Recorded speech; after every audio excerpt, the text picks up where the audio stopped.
$5 million.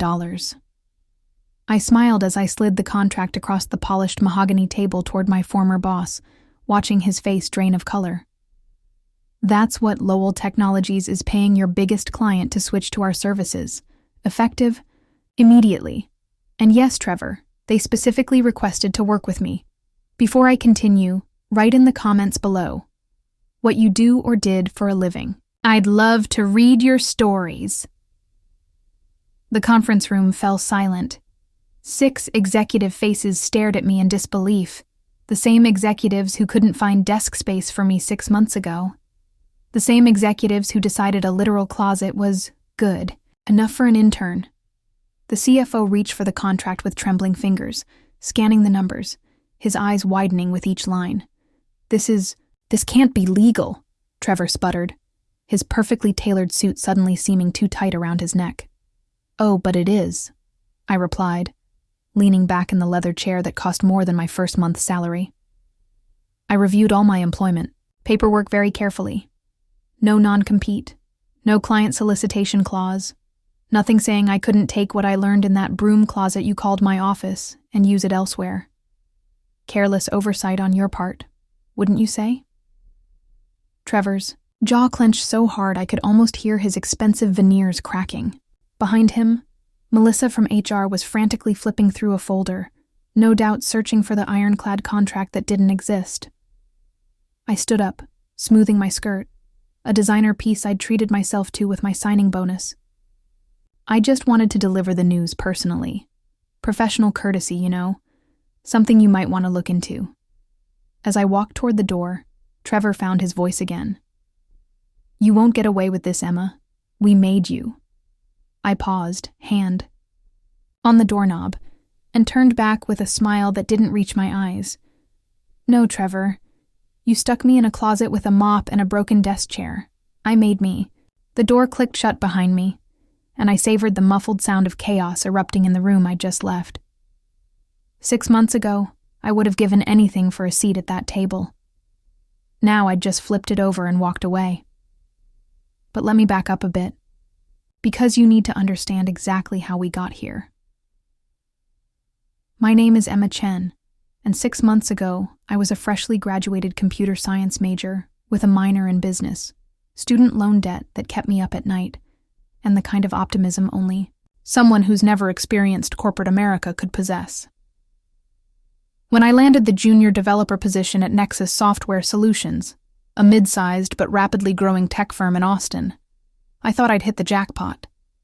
Their sleek website promised innovation, work-life balance, and a dynamic collaborative environment where every voice matters. What a joke. My first day started promisingly enough. HR orientation, company swag, a tour of the open concept main, floor with its cold brew on tap and ping pong tables that nobody actually had time to use. But when it came time to show me to my workspace, Lindsay from HR's smile grew strained. We're in a bit of a transitional period with our office layout, she explained, leading me away from the sunlit main floor, down a windowless hallway. The company's been growing so quickly, and the new wing isn't quite ready yet. I nodded enthusiastically. Growing company? New wing? I was already mentally drafting the excited text I'd send my parents that night. Lindsay stopped in front of a door with a simple printed sign, Storage B. It's temporary, she assured me, not quite meeting my eyes as she pushed the door open. Just until the expansion is complete. The smell hit me first. A musty combination of cleaning products and old paper. The fluorescent bulb flickered to life, illuminating a space roughly the size of my college dorm room's bathroom. Metal shelving lined one wall, stacked with printer paper and toner cartridges. A mop and bucket were propped in one corner. And wedged between them and a stack of broken monitors was a small desk, really more of a TV tray, with a chair that listed noticeably to the left. There's, great Wi-Fi in here, Lindsay said brightly. And you're right next to the kitchenette, so that's convenient for coffee. What she didn't mention was that being next to the kitchenette meant I'd spend my days inhaling microwave popcorn fumes and listening to the marketing department gossip while they waited for their lean cuisines to heat up. I forced a smile. Great. When do you think the new wing will be ready? Lindsay's eyes darted away. Soon, very soon. A few weeks, probably.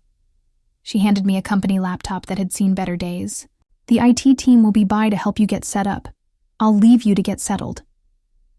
The door closed behind her, and I stood alone in my closet office, the mop my only witness, as I blinked back tears of disappointment. Looking back, I should have walked out right then. But I didn't. Because I was fresh out of college with $60,000 in student loans, my parents had already bragged to everyone they knew about my big tech job, and I'd signed a 1-year lease on an apartment I couldn't afford without this paycheck. So, I sat down in that wobbly chair, opened that scratched laptop, and got to work. My official title was junior developer, but within days it became clear that technical gopher would have been more accurate. The senior developers, a team of 6 guys who all seemed to have graduated from the same fraternity, treated me like a combination secretary and vending machine. "Hey, new girl," became their standard greeting, usually followed by requests to debug their messes, document their spaghetti code, or fetch them energy drinks from the kitchen. Trevor Dixon, my direct supervisor and the company's lead architect, was the worst of them, mid-40s, with the kind of forced casualness that manifested in expensive jeans and blazers. Trevor had built Nexus from a small consulting shop into a regional player. His technical skills were undeniably impressive, but his management style was straight out of a 1980s business movie. "Emma!" he barked, sticking his head into my closet 3 days into my employment. "Need you to compile these logs and find out why the Harrington project keeps crashing." He dropped a USB drive onto my desk tray and turned to leave. What's the Harrington project?" I asked. He sighed dramatically. "It's all in the files. Figure it out. That's what we hired you for." The Harrington project, I soon discovered, was a custom CRM system for a major client that had been problem-plagued for months. The logs were a disaster, the documentation non-existent. I spent the weekend untangling the mess, identifying a memory leak that had been there since the initial deployment. Monday morning, I eagerly presented my findings to Trevor, complete with a patch I'd written. He glanced at my notes for approximately 3 seconds. "Great, email it to the team." Then, as an afterthought, "Good job." That afternoon, I overheard him in the break room. "Yeah, finally tracked down that Harrington bug. Tricky one. But that's why they pay me the big bucks, right?" There was no mention of my contribution, but there was an all-company email that evening praising Trevor and the senior dev team for their heroic efforts in saving the Harrington account. This became the pattern of my existence at Nexus. I'd be tossed the problems nobody else wanted to touch, solve them with minimal guidance or resources, and then watch as someone else, usually Trevor, took the credit. Meanwhile, my temporary closet office became increasingly permanent. 2 weeks turned into a month. A month became 2. "We're reassessing the expansion timeline," Lindsay told me when I inquired. "Budget considerations, you know how it is."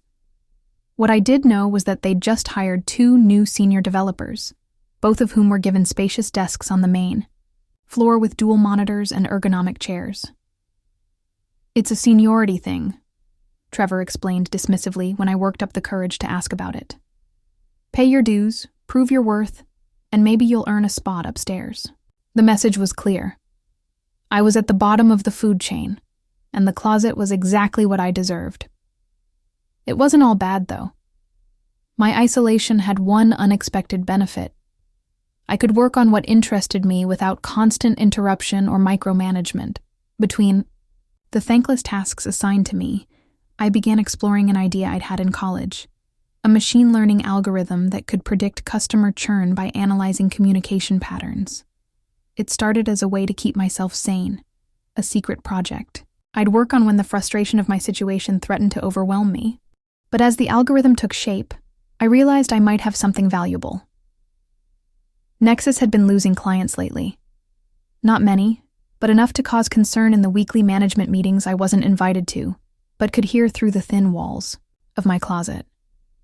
The company's reactive approach meant they only addressed client dissatisfaction when it was too late, after the client had already decided to leave. My algorithm could change that. By analyzing email communications, support ticket language, and usage patterns, it could flag at-risk clients before they reached the breaking point. I poured every spare moment into refining it, testing it against historical data I quietly extracted from the company database. The results were promising. 87% accuracy in predicting which clients would terminate their contracts within 3 months. After another weekend of non-stop coding, I finally worked up the courage to share my creation. I scheduled a meeting with Trevor, prepared a comprehensive presentation, and even practiced my pitch in the bathroom mirror. The meeting lasted exactly 7 minutes.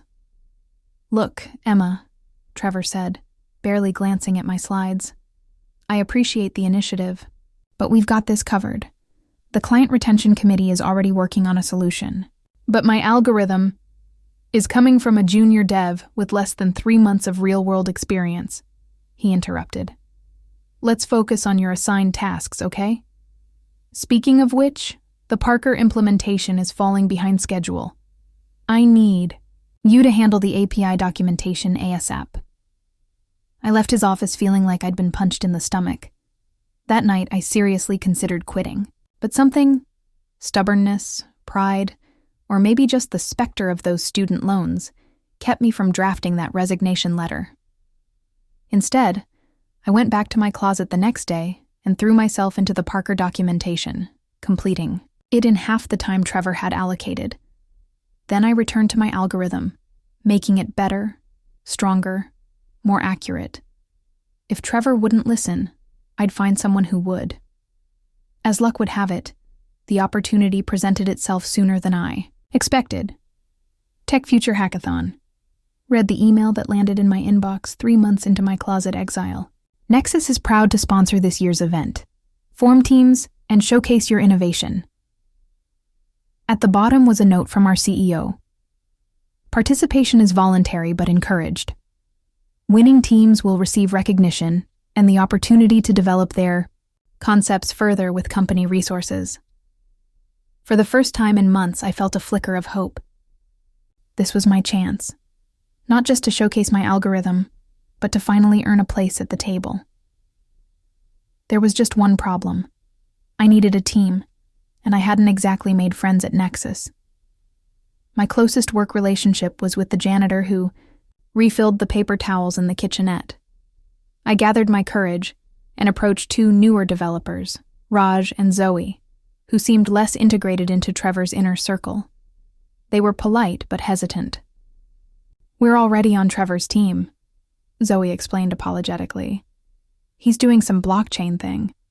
Of course, Trevor had formed a team, and of course, he'd recruited the newest talent. "You could join Melissa's group from HR," Raj suggested. "I think they're still looking for a technical person." But I didn't want to be the technical person on an HR team. I wanted to showcase my algorithm, my creation. So I did the unthinkable. I registered as a team of 1. When the hackathon roster was published, Trevor actually laughed out loud. "Bold move, closet girl," he said during a rare visit to my domain. "Going up against full teams by yourself. That's either brave or stupid." I smiled tightly. Guess we'll find out which. The hackathon was scheduled for a weekend, 48 hours of non-stop coding and presenting. I prepared meticulously, refining my algorithm, creating a user-friendly interface, and practicing my pitch until I could deliver it in my sleep. When the day arrived, I set up at my assigned station, surrounded by teams of 3 to 5 people each. Trevor's group was across the room, their table overflowing with energy drinks and expensive equipment. He caught my eye and raised his coffee mug in a mock toast. The next 48 hours were a blur of coding, caffeine, and catnaps under my table. While other teams argued over approaches or divided tasks, I worked with singular focus, fueled by months of frustration and something to prove. By Sunday afternoon, as the judging began, I was running on fumes and determination. My hands shook as I demonstrated my algorithm to the panel of industry experts, showing how it had accurately predicted client departures in anonymized historical data. "What's more," I explained, clicking through to my final slide, "I've implemented a recommendation engine that not only identifies at-risk clients, but suggests personalized retention strategies based on their specific concerns and communication patterns." One judge, a silver-haired woman I recognized as the CTO of a major tech firm, leaned forward. "And you developed this entirely on your own?" I nodded, acutely aware of Trevor watching from the sidelines, his expression unreadable. "Impressive," she said. "Very impressive indeed. After my presentation, I collapsed into a chair in the back of the room, too exhausted to even watch the remaining teams. I must have dozed off, because the next thing I knew, someone was shaking my shoulder. "They're announcing the winners," Raj said, looking excited. "You need to get up there." The main stage was a blur of lights as I made my way forward, joining the other finalists. Trevor's team was there, of course, looking confident and well-rested. "Third place," the announcer called, "goes to Team Blockchain Revolution." Trevor's smile faltered as he accepted the bronze medal. He didn't look at me as he returned to his team. "Second place goes to Team Neural Network from Dataware Systems." My heart was pounding so hard I could barely hear over the blood rushing in my ears. "And the grand prize winner of this year's Tech Future Hackathon is Emma Chen from Nexus Software Solutions with her client retention predictor." The room erupted in applause. I stood frozen, unable to process what was happening, until the silver-haired judge pressed a gold medal into my hand and whispered, "Well done, young woman. Well done indeed." As I accepted the oversized check and posed for photos, I caught sight of Trevor at the back of the room, his face a storm cloud. I should have been concerned about his obvious anger, but in that moment, all I felt was vindication.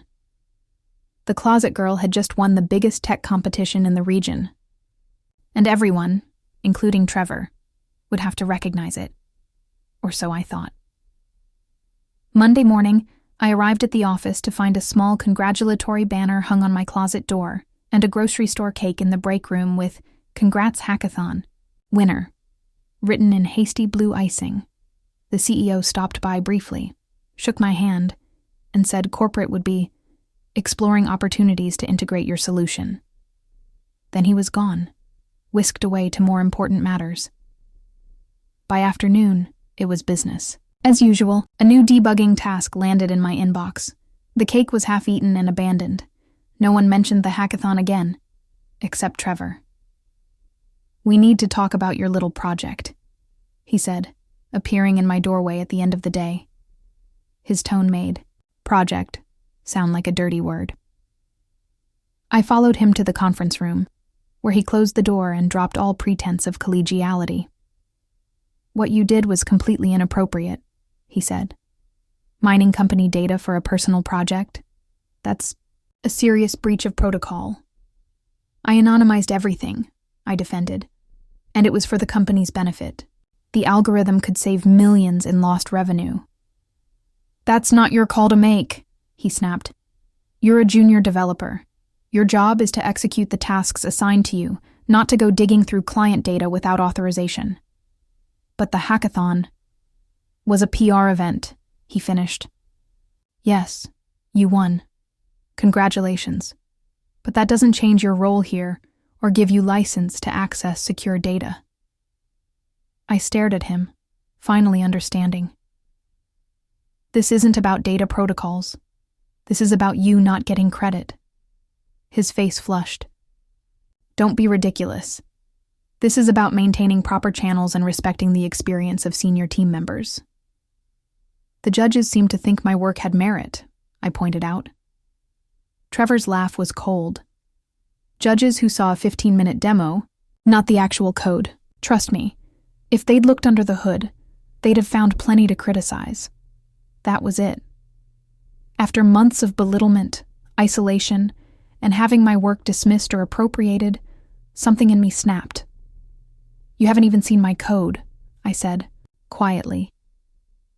"You were too busy dismissing me to actually look at what I built." "I don't need to see it," he retorted. I've been doing this since you were in grade school. I know what a junior dev is capable of, and it's not revolutionary algorithms. I stood up. Then I guess we have nothing more to discuss. As I walked out, Trevor called after me. The executive team has decided your algorithm needs significantly more testing before it can be implemented. I'll be heading up a committee to evaluate it further. Translation. My creation was about to be taken away, refined by Trevor's team, and ultimately presented as a collective achievement, or more, likely buried entirely. I returned to my closet, closed the door, and finally allowed myself the luxury of tears. Not sad tears, angry ones. Tears of frustration and betrayal and the crushing realization that no matter what I achieved, I would always be closet girl at Nexus. It was in that moment, surrounded by printer paper and cleaning supplies, that I made my decision. If Nexus wouldn't value me, I would find someone who would. That night, I uploaded my resume to every job site I could find. And then I did something bolder. I reached out directly to the silver-haired judge from the hackathon, whose business card I'd kept. Dear Ms. Lowell, I wrote. We met at the Tech Future Hackathon, where you awarded my client retention algorithm first place. I believe my skills and innovations could be an asset to Lowell Technologies, and I would appreciate the opportunity to discuss potential positions with your team. I didn't expect a response. Diane Lowell was a tech industry legend, the founder and CEO of one of the fastest-growing software companies in the country.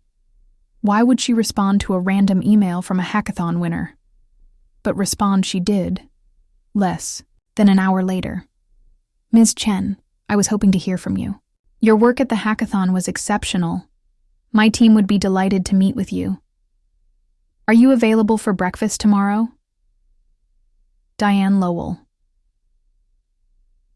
What followed was the most surreal morning of my professional life. Over Eggs Benedict at an upscale, downtown restaurant, Diane Lowell offered me a senior developer position at twice my current salary, with equity options and my own team to build out the client retention system.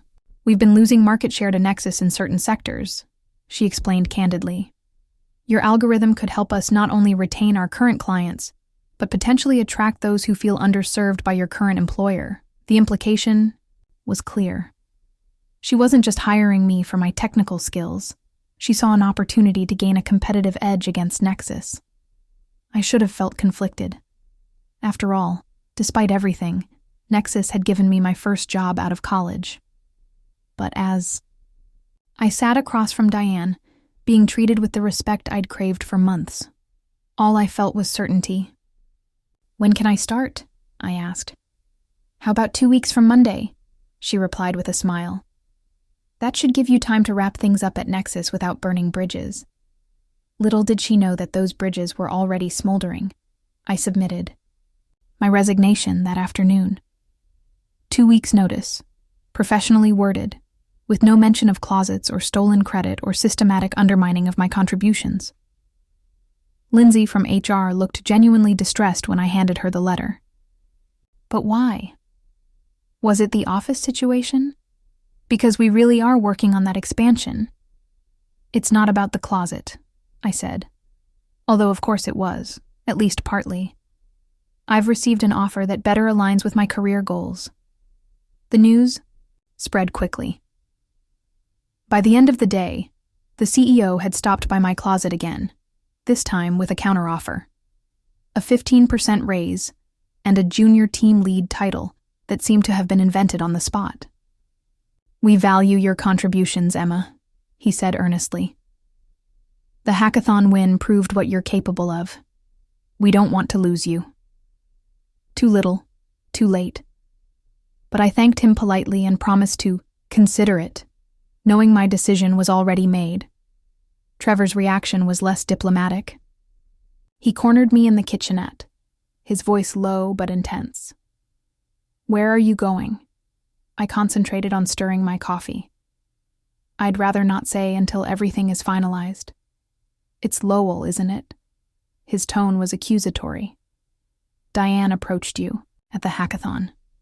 I kept my expression neutral. I'm not at liberty to discuss the details of my new position. You can't take your algorithm, he said, stepping closer. That was developed on company time, using company resources. It belongs to Nexus. Now I did look up, meeting his gaze directly. Actually, it was developed primarily on my own time, using my personal equipment. I have the Git commits to prove it, all time-stamped outside business hours. But thanks for your concern, his face reddened. This is corporate espionage. You're stealing proprietary technology. Technology that Nexus officially deemed needs significantly more testing and declined to implement. I finished for him. Hard to claim ownership of something you've rejected, isn't it? I walked away, leaving him speechless for perhaps the first time since I'd known him. The next 2 weeks were awkward but manageable. I documented my work meticulously, trained Raj on the systems I'd been maintaining, and kept my head down. Most of the senior developers avoided me, apparently unsure how to treat someone who had dared to leave the fold. On my last day, there was no cake, no card, no gathering to wish me well. Just a final meeting with HR to return my keycard and laptop. As I packed up the few personal items I'd kept in my closet office, Trevor appeared in the doorway one last time. "You're making a mistake," he said, his tone almost conciliatory.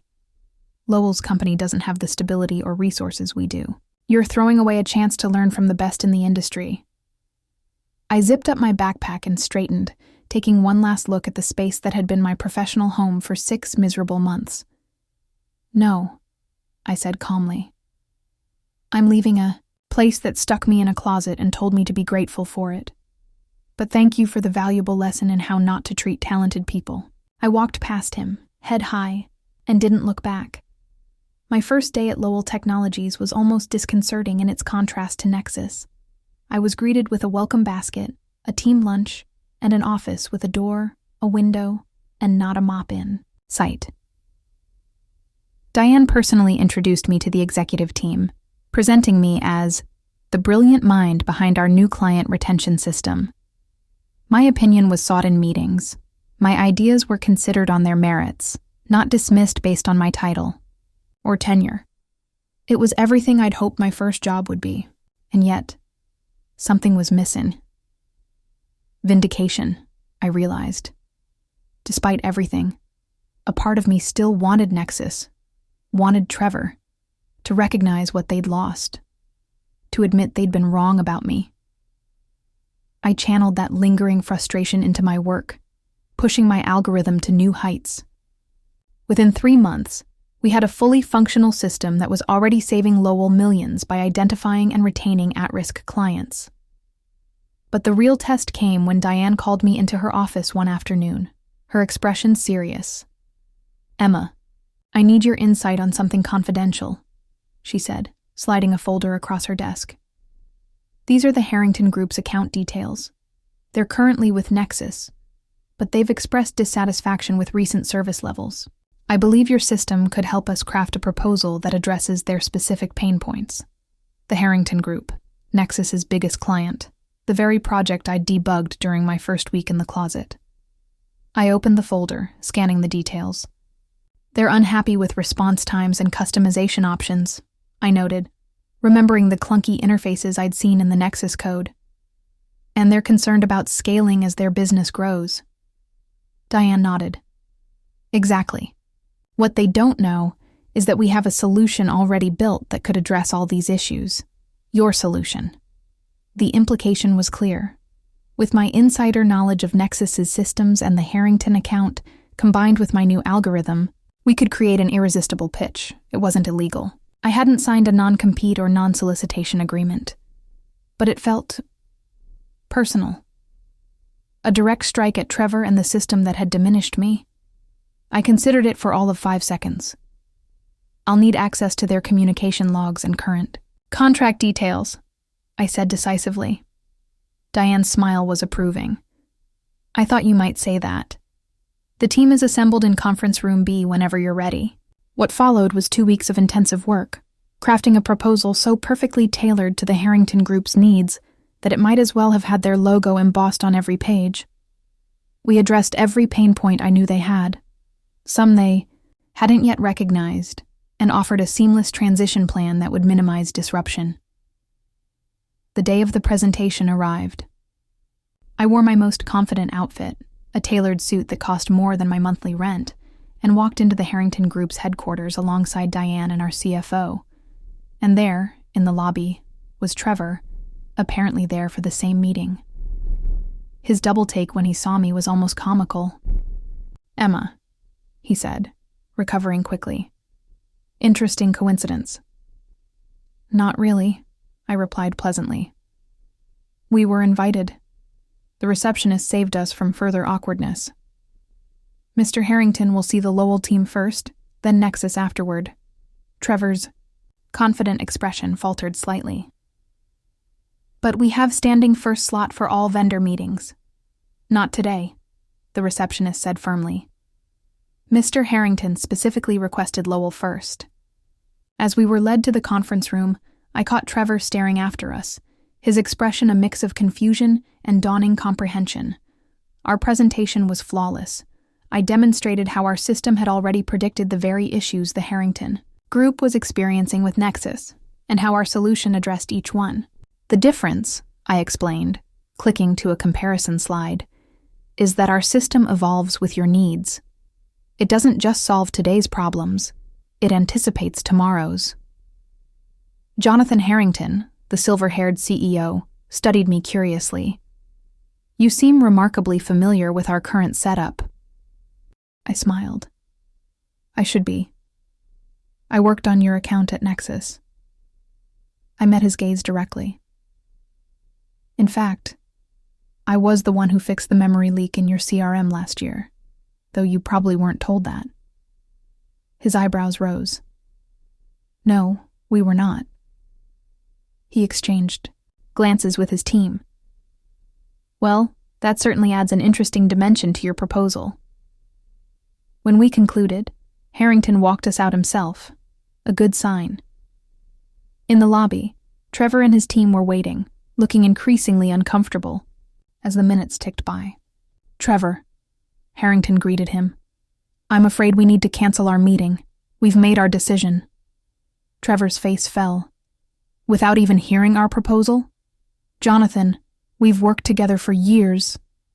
Years during which it seems you've been less than transparent about who's actually doing the work on our account," Harrington replied coolly. He turned to me. "Ms. Chen, Lowell Technologies, welcome aboard. We look forward to a productive partnership." As Harrington walked away, Trevor's gaze locked with mine, shock giving way to fury. "You planned this," he accused quietly.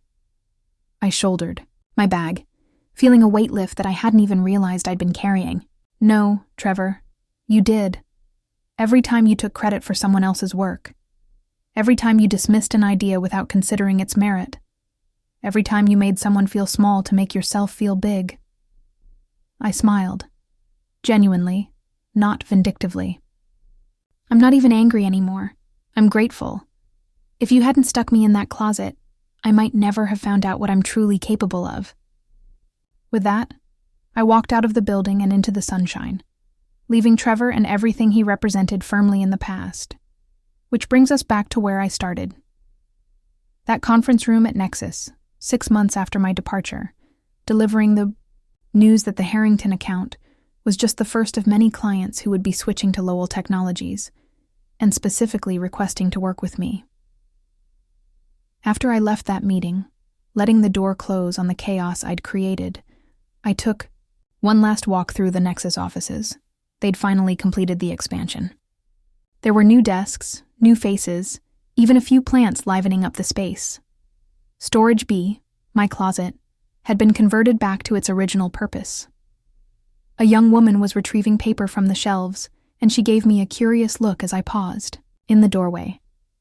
"Can I help you find something?" she asked. I shook my head, smiling. "No, just remembering. I used to work here." "Oh." Her expression brightened. "Did you like it?" I considered the question carefully. "It taught me a lot," I said finally. "About myself, about business, about what I will and won't accept. She nodded, though I could tell she didn't quite understand. If you don't mind some advice, I added, remember that your value isn't determined by where they seat you or what title they give you. It's what you create that matters. As I walked away, my phone buzzed with a text from Diane. Board approved your promotion to Director of Client Solutions. We announce next week. Dinner to celebrate? I typed back a quick absolutely and stepped into the elevator, looking forward rather than back. Sometimes the best revenge isn't demolishing the walls of the closet they put you in. It's building something so magnificent they can't help but watch as you walk away with what they never valued. In the first place, you,